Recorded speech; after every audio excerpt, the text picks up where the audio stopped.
Hola, hola, buenas noches a los que se están conectando al programa Madre Tierra aquí en la página de Agricultura Orgánica Perú. Les damos la cordial bienvenida a este programa, invitándolas a escribirnos y a comentar desde qué parte del mundo y del Perú se conectan. Mi nombre es Sadid Vela y como todos los miércoles, hoy les acompañaré en este programa. Hoy día nos acompaña el doctor Arnaldo Llerena Pinto desde la lejana España, donde reside desde hace más de 30 años. Él es peruano y médico de profesión, aficionado a la agricultura y con más de 25 años de experiencia difundiendo la agricultura orgánica en el mundo. Ha trabajado en el Hospital Rebagliati, fue catedrático en la Universidad Mayor de San Marcos y en la Universidad Federico Villarreal. También ha prestado su servicio en varios hospitales de Madrid, España.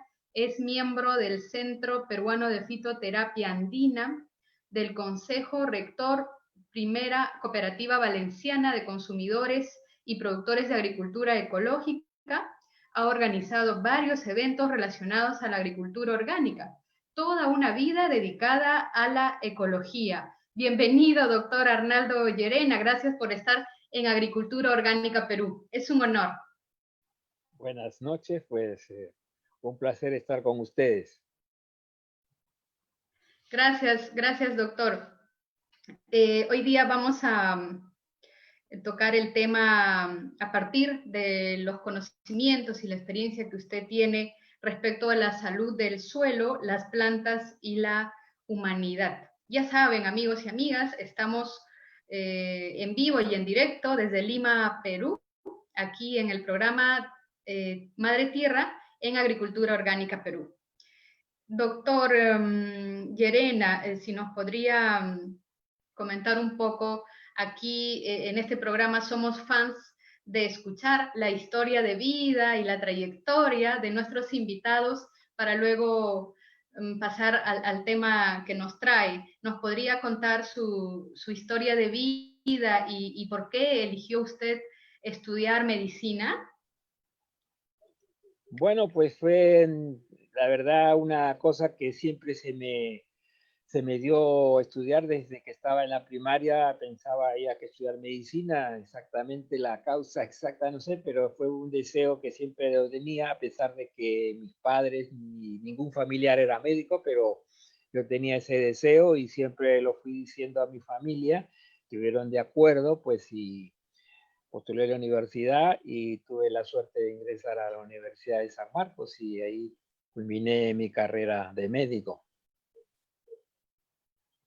Y usted en la actualidad radica en España y me contaba que también allí donde usted vive se dedica a la agricultura y también a promover actividades, eventos relacionados a la agricultura orgánica.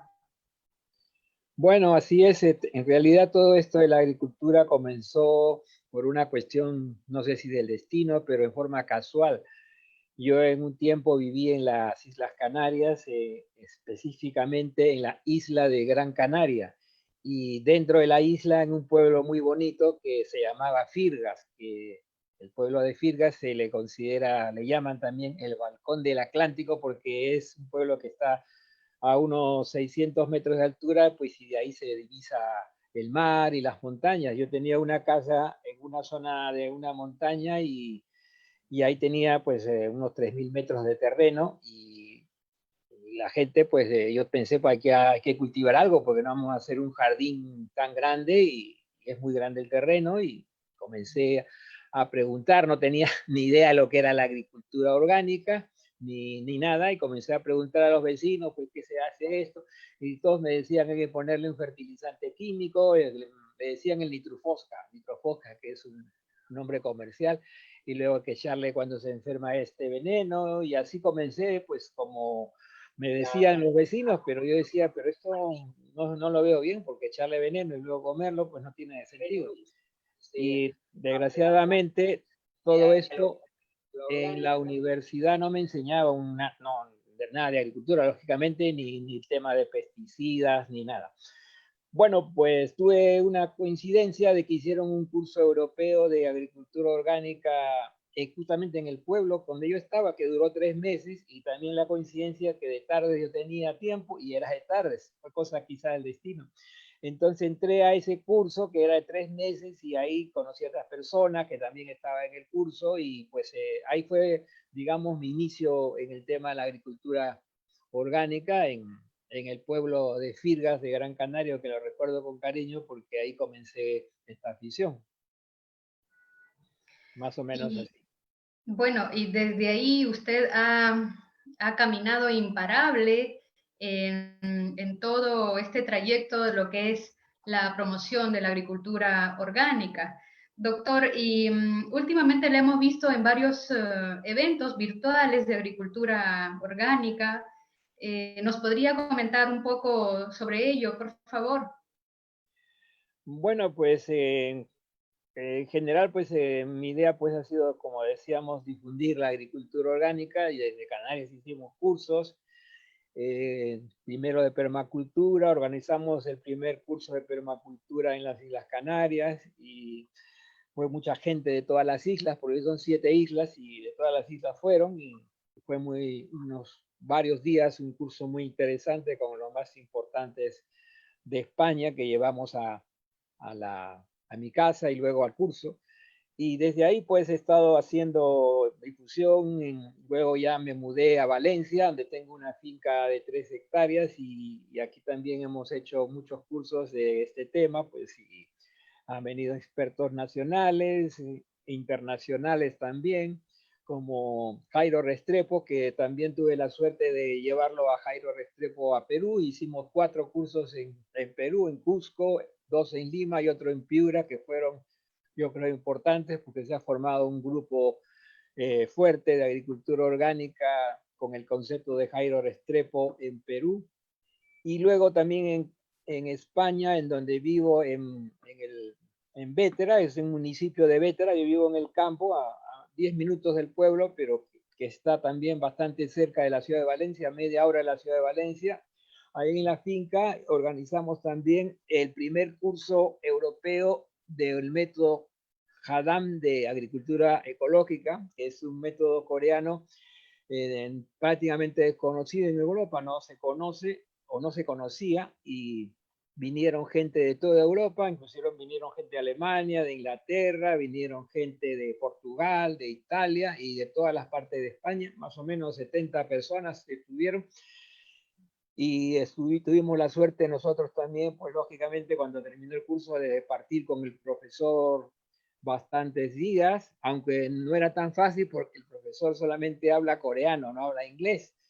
Y entonces el problema, pues lógicamente coreano no hablamos por aquí, así que su esposa hablaba inglés y por medio de la esposa pues nos comunicábamos, pero sí tuvimos una muy buena diálogo con este profesor y pues en fin, estamos en esa inquietud. Luego pues hemos hecho también reuniones online con gente de Perú, como el ingeniero Raúl Díaz Díaz, que es un puntal importante de la agricultura orgánica en el Perú. Desgraciadamente el ingeniero Raúl Díaz Díaz no es reconocido como debería ser, porque debería ser su finca que queda en Nueva Bambamarca, que cerca de Tocache, en San Martín. Su finca debería ser un centro de peregrinación de los alumnos y de los interesados en la agricultura orgánica, porque tiene mucha experiencia y mucho conocimiento de técnicas muy sencillas y que la puede hacer cualquier agricultor casi sin costo. Pues en ese plan estamos ahora y ahora en esta época nuestra, pues estamos, como sabemos, con el problema del coronavirus y estamos, digamos, más tranquilos, no podemos viajar casi tampoco. Entonces, estoy dedicándome a poner en mi página web mucha información de cosas de agricultura ecológica y estamos pues difundiendo todo lo que se puede el asunto y vamos a seguir. Claro, en el mundo de la agricultura ecológica hay muchos referentes, como usted lo menciona, a nivel internacional y también aquí en Perú. Y en esta situación toca adaptarse a realizar las actividades de manera virtual. Felizmente la tecnología es nuestra aliada en este caso. Doctor, ahora centrándonos en el tema que nos ha dado cita hoy, nos gustaría que nos explique la relación que existe entre la salud de las personas, los alimentos y la calidad del suelo. Bueno, dentro del enfoque de la agricultura llamada convencional, en realidad la palabra de agricultura convencional también es un error porque convencional significa algo que se hace por costumbre o por convenio y en realidad la agricultura denominada convencional nunca se hizo por costumbre, sino se impuso. Pero bueno, se le llama agricultura convencional. Para la agricultura convencional o la denominada agroindustria, pues el suelo es un soporte inerte de las plantas. No tiene ninguna importancia. Si uno va a un libro de agricultura llamada convencional, pone eso. Pero el suelo, desde mi punto de vista, yo creo que es lo correcto, es la base de la vida, no solo de los hombres, sino de todos los seres vivos del planeta.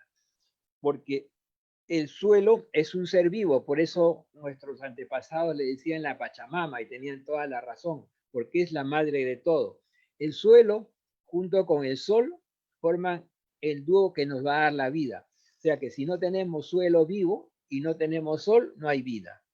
El sol va a dar a la planta la energía lumínica que la va a transformar en energía química y un producto que es inorgánico va a pasar a orgánico. El sol, con la ayuda del agua y con la ayuda del CO2, va a formar glucosa, que es energía para la planta y va a eliminar oxígeno. Y esa planta, entre comillas, va a comer sol. Parte de su alimento es el sol, pero aparte de la comida del sol, por la cual se produce glucosa, necesita también comer minerales, que es otra parte de su alimentación, pues si solo come sol se muere, tiene también que comer minerales. Y los minerales están en el suelo. Los minerales para que la planta coma tienen que estar solubilizados, o sea que tienen que, como el azúcar, disolverse en el agua. Cuando uno echa azúcar al agua, pues le da vuelta con una cucharilla y se disuelve. Entonces los minerales tienen que ser solubles, tienen que estar disueltos en el agua para que la planta lo pueda chupar por el agua, porque la planta lógicamente no tiene dientes ni tiene boca, entonces la única forma de comer es cuando se solubiliza. Entonces los que solubilizan los minerales son los microbios, todos los microbios que son hongos, bacterias, protozoos, etc. Principalmente las bacterias y los hongos son los que solubilizan los minerales. Entonces hacen posible que la planta pueda alimentarse. Y a su vez, la planta da glucosa a los microbios y otros, y proteínas y grasas, básicamente glucosa. Entonces es una relación como de una sinfonía entre unos y otros. Si no hay microbiología, no puede haber alimentación de la planta, entonces si no hay microbiología, la única forma pues es usar abono químico, que la única cualidad que tiene el abono químico importante es que tiene que ser soluble, o sea que igual que los microbios solubilizan los minerales, los abonos químicos se disuelven en el agua para que pueda alimentar a la planta, pero como sabemos, los abonos químicos producen una serie de problemas porque no solo se absorben por la planta, sino la mayoría va a la tierra y produce problemas de contaminación, etcétera, que ya los conocemos la mayoría, creo yo. Y por otro lado, cuando la planta come un abono químico, entre comillas, cuando absorbe, entre comillas, lo come en ese momento solamente. O sea, es igual que tú tienes un horario de comidas y te dice, a las 4 de la tarde te doy un pan con jamón. Y todos los días a las 4 de la tarde te dan un pan con jamón. Tú quieres comer a las 2 de la tarde, dice, no, a las 2 no, porque no hay pan. Entonces tú solamente a esa hora puedes comer y solo pan con jamón. Entonces, si estás así muchos días, pues te enfermarás e inclusive te puedes morir. La planta, en sentido figurado, le pasa lo mismo, porque los abonos se dan algunas horas y cierto tipo de comida, porque los abonos no son completos en general, sino son algunas sustancias, nada más que especialmente son fósforo, nitrógeno y potasio y algunas cosas más. La mayor parte de elementos no se dan. Hay algunos abonos modernos químicos que sí tienen bastante más elementos, pero de todas maneras solo se dan un momento y no cuando la planta quiere. Cuando uno quiere comer, pues hace su comida y se va a sacar la comida de frigorífico donde la tiene. La planta también, cuando está en su medio natural, la planta por medio de señales químicas le pide tal mineral a los microbios y a su vez le da otra cosa a los microbios y come. Pero con la química no, con la química tiene que comer lo que le dan y a cierta hora. Entonces eso sí produce una serie de problemas que sería largo enumerar, pero que al final van a producir una planta enferma y van a ser necesario usar venenos o estimulantes químicos para que la planta pueda llegar a buen término. Eso es básicamente el problema del suelo en cuanto a la salud. Resumiendo, pues si la planta se alimenta de químicos, va a tener menor cantidad de material nutritivo, menor cantidad de minerales, menor cantidad de vitaminas, etc. Hace como unos 40 años hay un dicho que se decía que para comiendo una manzana, uno tiene una gran cantidad de elementos y todos los días comiendo manzana puede estar sano. Ahora se ha visto que esa manzana que tenía ciertos elementos hace 50 años, ahora tenías que comer más de 20 manzanas para tener lo mismo, porque se ha empobrecido la cantidad de nutrientes que tiene la manzana y todos los alimentos que se hacen con la agricultura química. O sea, que estamos comiendo la misma manzana, pero con menos valor nutritivo, bastante menos. Entonces, eso es un tema importantísimo que nos va a producir a la larga problemas de salud y problemas de diverso tipo si es que seguimos con este tipo de alimentación, aparte de otros problemas que son aún mucho más graves que luego lo veremos. Eso sería más o menos el resumen. Claro, qué importante es entender esta sinfonía que existe entre el suelo, las plantas y nuestra alimentación. Y como has dicho, tener en cuenta los alimentos que nos llevamos a la boca, estos alimentos que deberían estar libres de estos químicos tóxicos que hacen mucho daño a la salud. Doctor, para seguir con este punto, en resumen, ¿nos podría decir cuál es la importancia del suelo para nuestra alimentación y nuestra salud? La importancia del suelo, en resumen, es que del suelo viene nuestra vida. Si tenemos un suelo sano, vamos a estar sanos. Si tenemos un suelo enfermo, nos vamos a enfermar. Esa es la importancia en resumen. Claro, la semana anterior estuvimos con la doctora Flora Luna y ella nos explicaba de las terribles consecuencias del consumo de estos alimentos que han sido producidos con agroquímicos. Desde sus conocimientos y de su experiencia, doctor, explíquenos sobre el impacto de los plaguicidas y los fertilizantes químicos en la salud del suelo y también en nuestra salud. Pues sí, en el suelo, como decíamos, existen millones y millones de seres vivos. El suelo en sí es un ser vivo. Se puede decir en sentido figurado que el suelo es el estómago de la planta, porque la planta come del suelo. Entonces, si tenemos un suelo en el cual aplicamos fertilizantes químicos y pesticidas, con los fertilizantes químicos primero se altera la relación simbiótica que hay entre los microbios y las plantas, porque las plantas van a comer del fertilizante químico y entonces ya se altera su equilibrio. Y peor aún, con los pesticidas van a matar a la mayoría de microorganismos que nos van a servir.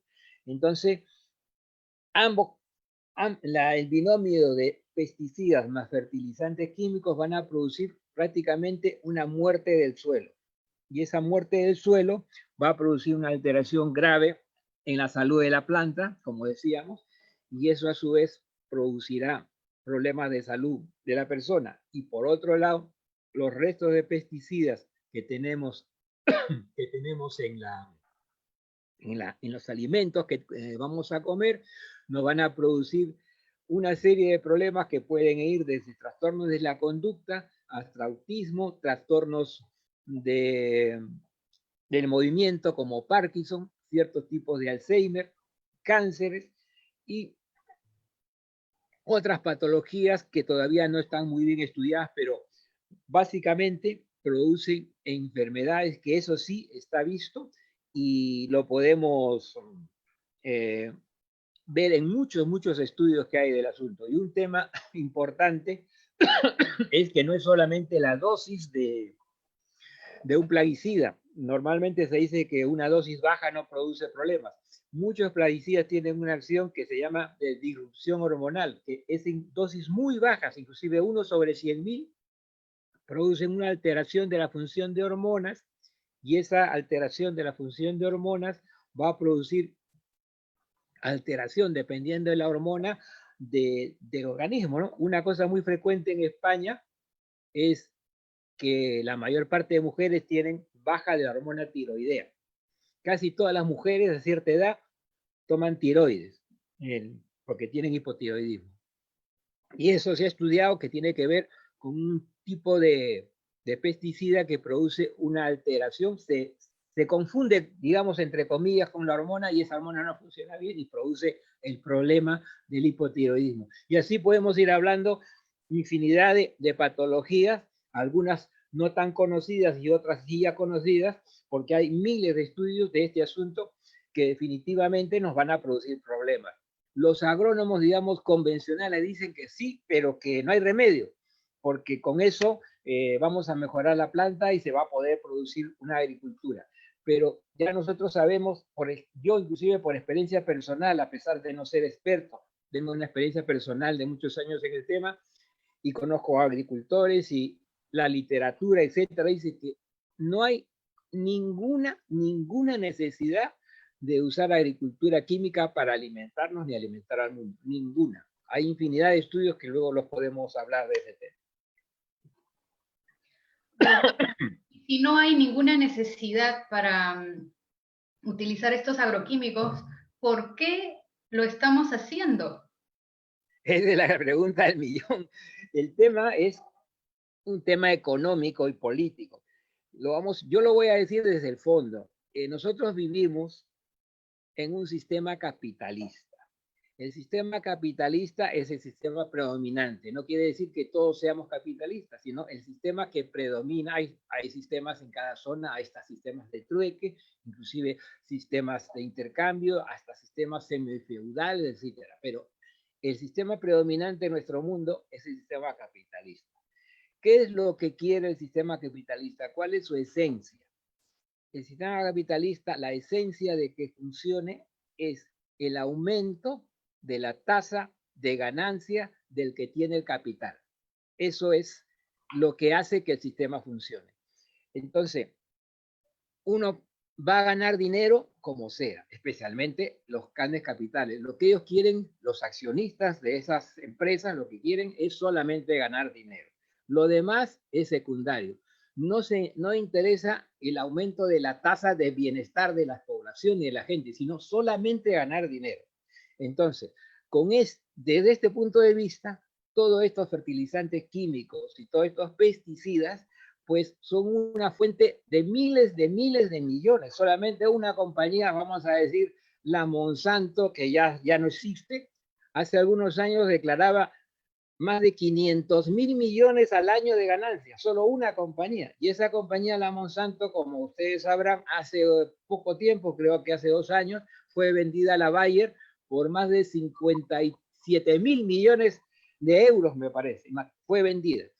Entonces, si la Bayer compra a Monsanto a 57.000 millones, no creo que sean tan tontos de gastar el dinero. Entonces, todo este tema, en resumen, es por esto que hablamos, por dinero. porque las compañías lo que quieren es simplemente ganar dinero y no les importa otra cosa. Pueden ellos decir que no, que ellos lo que quieren es alimentar al mundo, que ellos quieren salvar al planeta, porque tienen sus agencias de marketing muy buenas, pero el problema que tenemos es nuestro sistema económico, que nuestro sistema económico es el que hace que existan este tipo de compañías, porque si no hubiera este sistema económico o algún país por alguna acción política quisiera cambiar esto, pues del punto de vista técnico está solucionado. No hay necesidad de estudiar nada. Todo esto ya está estudiado, ya se está haciendo por muchos sistemas en Sudamérica, en Europa y en Asia. Por ejemplo, en Asia, el sistema Haddam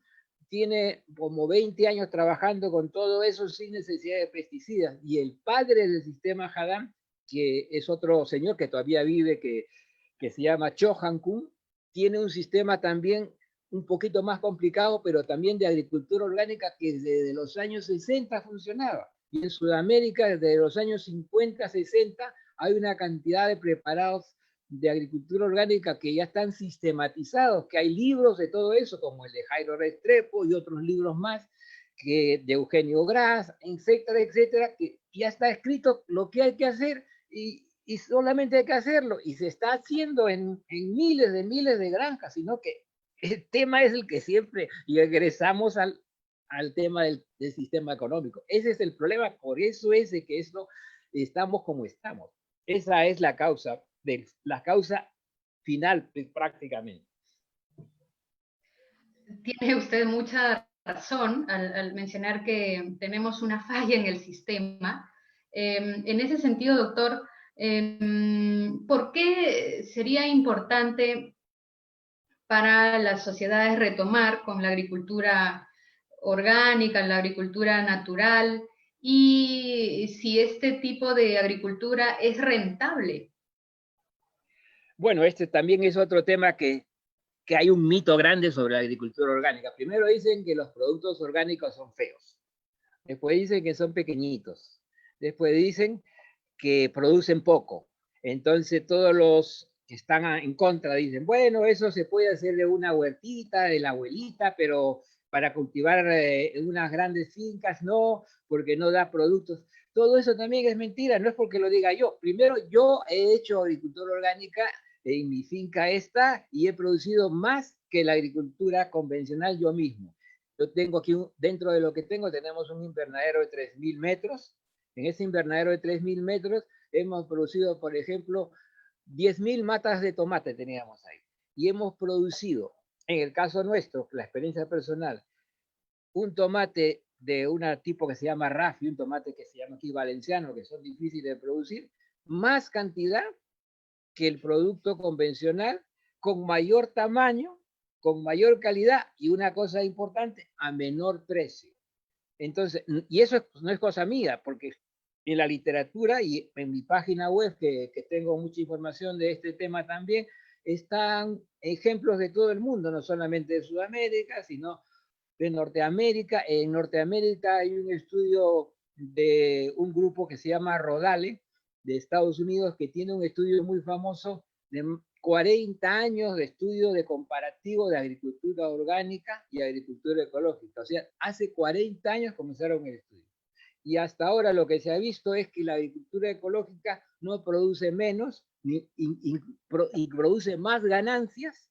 Más o menos en ese estudio dicen que produce hasta 60% más de ganancias la agricultura ecológica, con menor costo, y cuando hay problemas de clima, cuando hay sequía, cuando hay mucho sol, aguanta mucho más. Entonces, la agricultura ecológica produce dinero, produce salud, produce poca contaminación o ninguna. ¿Por qué no se hace? Porque hay gente que vende sus venenos y que vende sus fertilizantes, que son los que están dominando el planeta, y ellos lo que quieren es ganar dinero. Y tienen una cantidad de académicos, una cantidad de universitarios, de periodistas que están a su servicio, pues, y a la gente que no conoce el tema, pues les cuentan el cuento. Pero ese es un cuento, simplemente. Sí, es importante no dejarse engañar por este tipo de publicidad, por este tipo de marketing. y la importancia de escuchar también a expertos, a personas que conocen como usted, que están bastante tiempo en este mundo de la agricultura orgánica, y nos queda claro que consumir productos orgánicos es para beneficio de nuestra salud, para beneficio de nuestro medio ambiente. Entonces, hay que seguir promoviéndolo, hay que seguir difundiéndolo y esta causa tiene que ser incansable. Doctor, en estos últimos tiempos se oye bastante sobre la pérdida de la biodiversidad. ¿Usted cree que esta situación tiene una relación directa con la agroindustria? Bueno, claro, la agroindustria es la causante principal de la pérdida de la biodiversidad, porque, digamos, regresamos al mismo tema. ¿Qué es lo que quiere la agroindustria? Pues aumentar la tasa de ganancia de su capital, de lo que ha invertido. Entonces, la gran agroindustria, porque hay agroindustria que no hace tanto daño como la gran agroindustria o los agronegocios, que mejor diríamos. Los agronegocios, pues, vamos a decir, se van a un país, especialmente sudamericano o de África, que son más fáciles de entrar y contactas directamente con el presidente o con las principales autoridades, ministros de ahí. Posiblemente, no vamos a decir que sea así, posiblemente hay algunas gratificaciones especiales y o el ministro cree de que eso va a dar trabajo, como siempre se dice, y esta gente le dan una cantidad de selva virgen para que pueda hacer su plantación. Por ejemplo, en África la plantación de palma datilera, o en Asia también está de moda. La palma para hacer aceite también está de moda. Entonces, se le dan miles de hectáreas, miles de hectáreas, y son de selva virgen. Y esa selva virgen se destruye, y no solamente se destruye la selva, sino se elimina la población de ahí, se expulsa la población.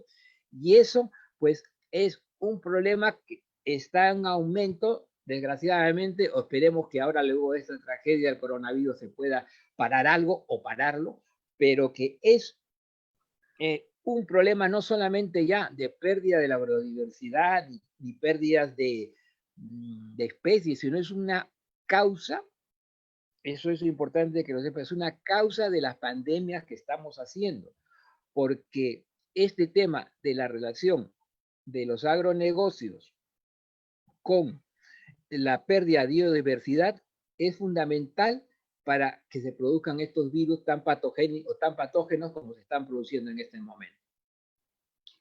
Claro, hacia eso iba la siguiente pregunta, que estas pérdidas de biodiversidad nos ocasionan pandemias, ocasionan desastres ambientales, y en específico, ¿cómo es el proceso de la propagación de los virus que ocasionan las pandemias? Bueno, esto en realidad es una cosa que no es nueva, eso se está estudiando desde hace más de 20 años y hay expertos de no solamente de anglosajones, sino también de Sudamérica, que hace más o menos 20 años están diciendo de que van a aparecer virus por el asunto de la pérdida de la diversidad y los agronegocios. Y lo van diciendo no uno, sino muchos expertos.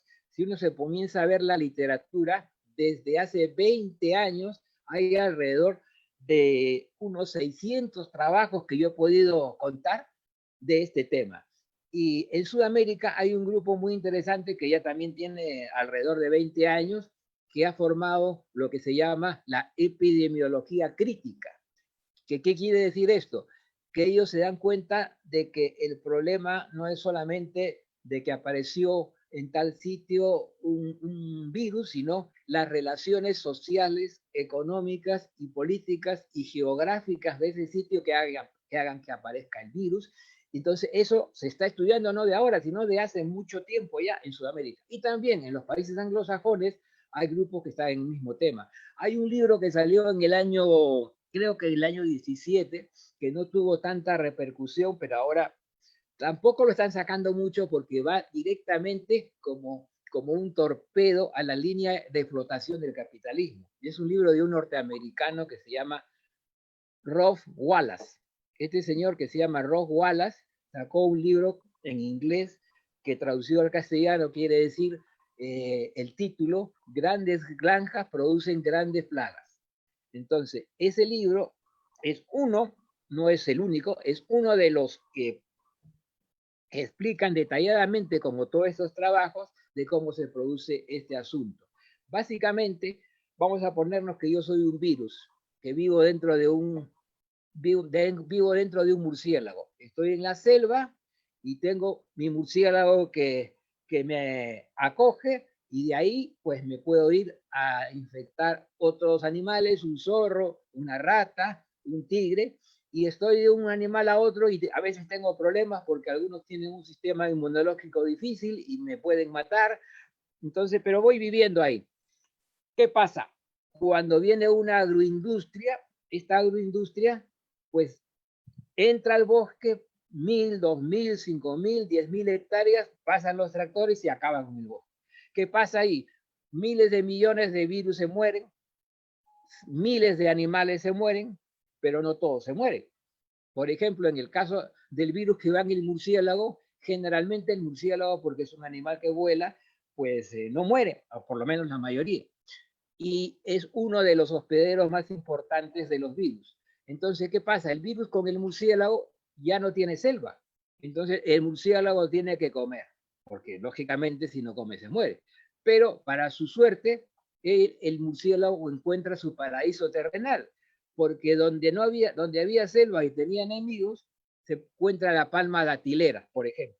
Y hay montones de dátiles, entonces el murciélago come dátiles. Ya no tiene ningún enemigo, y también si tiene necesidad de un animal para morderlo, pues hay cantidad de vacas, por ejemplo, que todas son igualitas, o cantidad de gallinas, o cantidad de pavos, todos son igualitas porque las grandes industrias tienen todas los animales genéticamente iguales, no todos son del mismo tamaño, del mismo peso, de la misma forma, etc.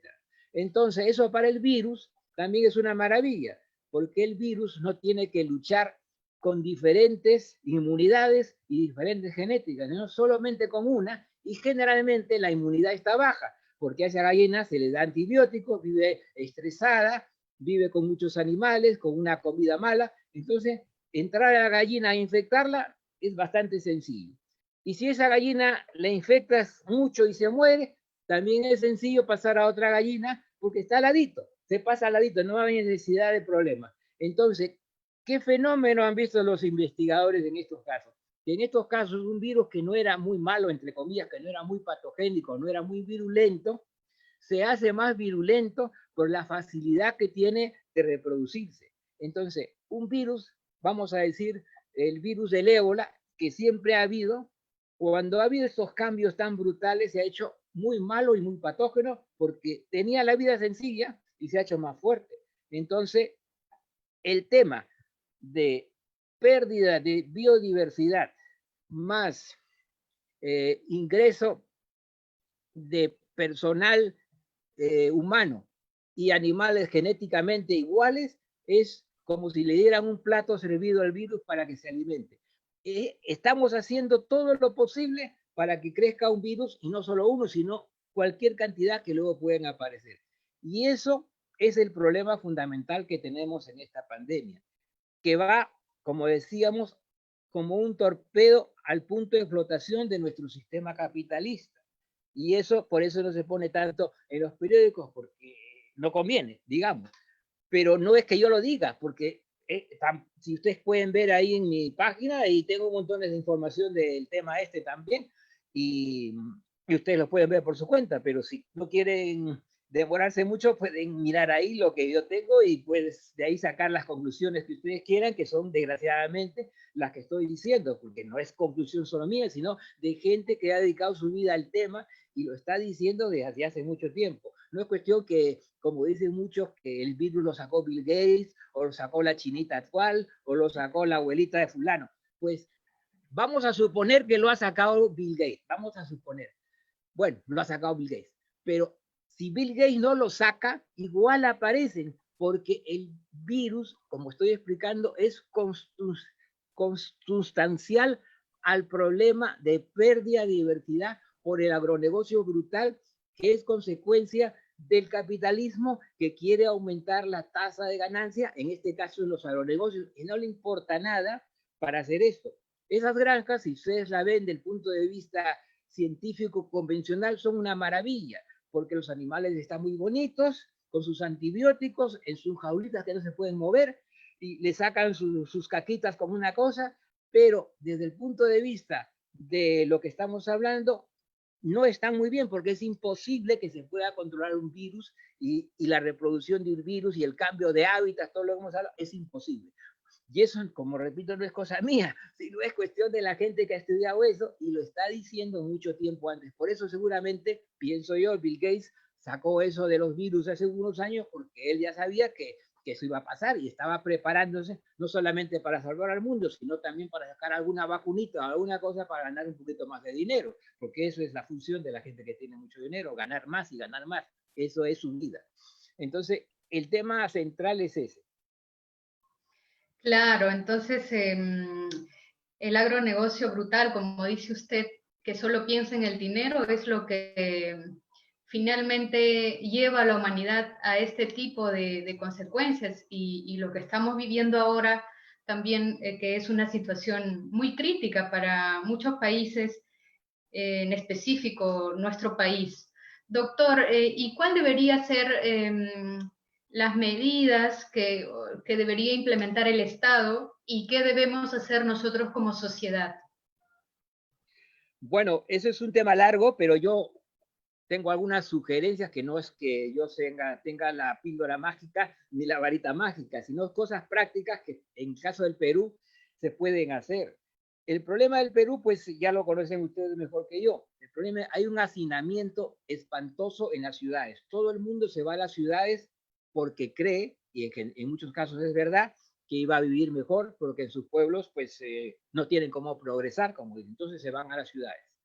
Entonces, ¿qué pasa cuando estos se van a las ciudades? Se producen hacinamientos en sitios insalubres, sin falta de desagüe, con falta de agua y con todos los problemas higiénicos que son otro caldo de incubación de enfermedades de tipo viral o de tipo bacteriana en forma epidémica. Porque hemos regresado en estas, no solo en Lima, sino en todas las grandes ciudades, al siglo XIX en este tipo de sitios, de barriadas o de pueblos jóvenes, como se quiera llamar, porque las condiciones de salubridad son prácticamente iguales o peores que las que hacían en el siglo XIX, XVIII y XVII, cuando aparecieron todas estas pandemias que mataron millones de personas por la situación de insalubridad. Nosotros decimos que eso ya lo hemos solucionado, lo habremos solucionado en las clases medias, pero si uno se va a los pueblos jóvenes de Lima o a las barriadas de Lima, como se le quiera llamar, especialmente en las zonas altas, es una cosa espantosa. Yo cuando he estado en Lima me he ido para ver algunos sitios y me he quedado pero enfermo porque ahí no sé cómo vive la gente y la gente va pues porque quiere mejorar. Entonces, ¿qué es lo que hay que hacer básicamente? Lo que tiene que hacer el gobierno es vaciar las ciudades, entre comillas, descongestionar las ciudades. ¿Cómo se puede hacer esto? ¿Cómo se puede hacer esto? Yo lo que he visto, una cosa práctica que he visto ahí, que es un programa, y conocido a uno de los fundadores, que es el programa que se llama Sierra Productiva. Sierra Productiva es un programa en donde está Carlos Paredes, que no es el ministro, que es otro Carlos Paredes, no voy a creer que es el ministro, es otro Carlos Paredes que no tiene nada que ver con él. Es un señor que ya lleva como 30 años con este programa de Sierra Productiva, que ustedes lo pueden ver en internet, pongan Sierra Productiva y lo van a ver. También lo tengo en mi página web explicado, etc. Entonces, este señor, que lo tuve la suerte de conocer en Lima, porque fue al curso de Jairo Restrepo, tiene desde el año 1995 una serie de metodologías que hace en campesinos de la zona más pobres. Esas metodologías son muchas, sería motivo de un programa especial para explicar, pero una de ellas, por ejemplo, en la sierra se produce pasto que dura 3 meses y ese pasto crece 1 metro. Entonces, el campesino tiene pasto 3 meses y de 1 metro y no tiene para dar de comer a sus animales ni puede aumentar sus animales. Es un problema grave. Pero han puesto un pasto que le llaman pasto mejorado. Ese pasto produce 5 metros de crecimiento, en vez de 1, 5, y puede crecer los 12 meses del año. Y todavía más, ese pasto aguanta 5 cortes al año. O quiere decir que si sacamos las cuentas matemáticas, el pasto produce 100 veces más que el pasto normal. Imagínense la diferencia, solamente por un cambio de pasto. Entonces, esa es una de las tecnologías. Tienen 18 tecnologías para los baños, para el riego, etc. Entonces, esas tecnologías de bajo costo al acceso de todos los campesinos, y una cosa importante que ellos han visto desde el principio, que no viene un universitario, ni un pituquito de por ahí a enseñar, ni una ONG, ni nada. El que enseña todo eso es un campesino quechohablante que le llaman Yachachic, que es lo que se llama el que enseña. Ese señor es el que enseña a los otros campesinos, no la teoría, sino le muestra cómo él ha mejorado con esas tecnologías. Y le muestra su chacra, le muestra cómo ha sido su chacra, cómo ha mejorado, de lo que ganaba 100 soles, ahora está ganando 1000, etcétera, etcétera. Entonces, ese programa ha producido hasta hoy, con ayuda privada, 70.000 familias de mejoría en todo el Perú. Desde hace 15 años este señor está mendigando a todos los gobiernos. Uno tras otro le cuentan el cuento, que sí, ahora sí, y no. Para decirte, si este programa le dieran 1.000 millones, que es lo que paga el gobierno por 1 año y medio para el programa de vaso de leche, que le paga a la Leche Gloria, le paga más o menos así. Si le dieran 1.000 millones, solamente con 1.000 millones se producirían este programa en 140 y tantas mil familias de 4 personas, por lo cual se mejoraría la vida de 500.000 de personas. Y a su vez, cada una de estas familias darían alimentos frescos de primera calidad a 10 familias de los alrededores, por lo cual se produciría alimento de primera ecológico a gente de la zona a precio bajo, pero justo, y con esos 1.000 millones en un solo año se podrían mejorar 1,5 millones de personas. Imagínense, con 1 millón, con 1.000 millones. Entonces, es una cosa que yo lo veo absolutamente revolucionaria dentro de un planteamiento sencillo, que no necesita muchos sabios, ni que vengan los gringos a investigar, ni que le paguen $5,000 al mes a un fulanito que... Nada, esto ya se está haciendo, ya lo único que hay que hacer es seguir. El gobierno de Vizcarra, con la ministra anterior, ya le habían dado visto bueno. Yo estaba en Lima de casualidad y hablé con este señor y le habían dado para 16.000 millones, le iban a dar en el transcurso de 15 años para que se haga este programa. Pero resulta que viene ese ministro Montenegro que le gusta la exportación y se acabó el asunto. Y otra vez llegamos a foja cero. Entonces, esta cosa es una cosa que se puede hacer. ¿Y qué harían con esto? Pues se saldría la gente de las ciudades. Y otra cosa que me dijo este señor que lo ha hecho, hicieron unas encuestas, uno de los trabajos que hicieron unas encuestas en los pueblos jóvenes después de que los Yachachic les explicaran lo que hacían. Los Yachachic fueron y explicaron cómo era, y para su sorpresa, en todos los pueblos jóvenes hicieron colas de gente que se querían regresar a su pueblo si le hacían esos programas, mucho antes de la pandemia. Gente que se dio cuenta de lo que valía y que ellos ya estaban hartos de estar en Lima viviendo como vivían y querían regresarse. No se pudo hacer nada porque no tenían el dinero, porque se necesita alrededor de 10.000 soles por familia para hacer ese programa. Entonces, esto es una cosa que si el gobierno le da la gana, pues arranca, y de un año a otro, pues se irían 2 millones de personas o más de la ciudad, y eso se iría en aumento, inclusive se iría gente que no es del campo porque viviría mejor, se podían ir médicos, se podían ir abogados, se podían ir un montón de gente, porque mucha gente está harto de vivir en Lima o en las nuevas ciudades, porque las ciudades grandes como Lima pues es espantoso, la vida diaria es estresante, entonces si tiene unas facilidades por lo menos medianas, podría ir saliendo, ¿no? Es un programa de mediano plazo, no digo que eso se va a solucionar en 1 año, pero hay que dar los pasos porque eso ya está funcionando, no es cuestión de hacer una cosa nueva, sino algo que está funcionando. Y otra cosa, aparte de esto, que no puedo hablar más porque no hay tiempo, sería otro tema que son de los andenes. Los andenes, lo conozco el tema de primera mano porque mi hermano Carlos Llerena, que desgraciadamente falleció hace poco, era decano de forestales y el año 2004, con otros colegas, publicó un libro sobre los andenes. Y en ese libro decía de que hay 1.000.000 de hectáreas de andenes sin usar. 1.000.000, que es casi la mitad de la tierra cultivable del Perú. 1.000.000. Y que de toda la inversión del Perú para mejorar, solo el 5% se ha hecho para andenes. Y a pesar de que se gasta 10 veces menos agua que cualquier proyecto en la costa, no se ha hecho nada con los andenes. Me acuerdo desde que hace esos 15 años mi hermano está con el tema de los andenes y tampoco le hicieron caso, a pesar de que es decano, pues no hay voluntad política. Y es lógico, por lo mismo, Doctor, regresamos al tiempo de siempre. Sí. Si es que hubiera una voluntad política realmente, ¿cuánto haríamos por el país y también por nuestro medio ambiente? Así es, así es. Es triste realmente enterarse de la desidia de los ministros, de los gobiernos que pasan, que cambian, sí, sí, sí. Y siempre es más de lo mismo.